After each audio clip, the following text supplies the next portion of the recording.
Sénatrice White. Honorable sénateur, je me lève aujourd'hui pour célébrer le 40e anniversaire de First Light.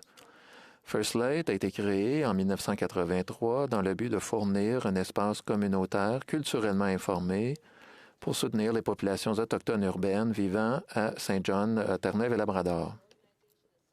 Depuis, l'organisation s'est développée avec succès et compte aujourd'hui 6 sites à Saint John's et plus de 80 employés.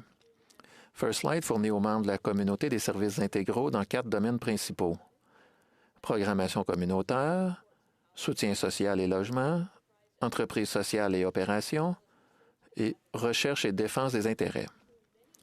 Grâce à de nombreuses entreprises sociales performantes, elle fournit des services spécifiques en matière de transport et d'hébergement médical, de formation à la diversité culturelle, de logement abordable, de ressources artistiques et de garde d'enfants.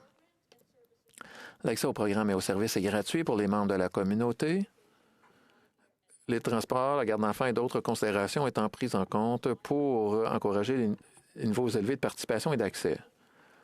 Alors que First Light continue de se développer en tant qu'organisation, permettez-moi de mettre en lumière certains de ses projets en cours.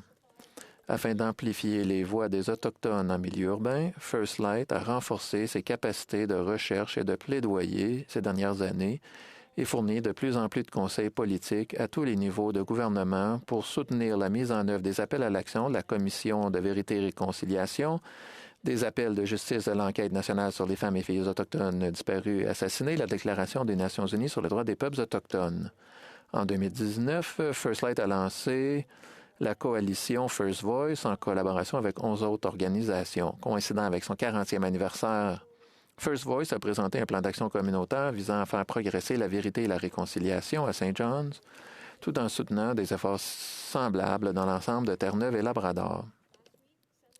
La semaine dernière, le sénateur Francis et moi-même avons eu le plaisir de rencontrer des représentants de l'Association nationale des centres d'amitié, dont First Light.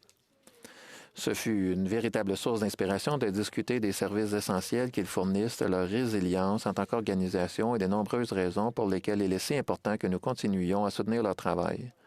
Je voudrais profiter de cette occasion pour remercier First Light pour son travail incroyable et ses contributions inestimables au cours des 40 dernières années.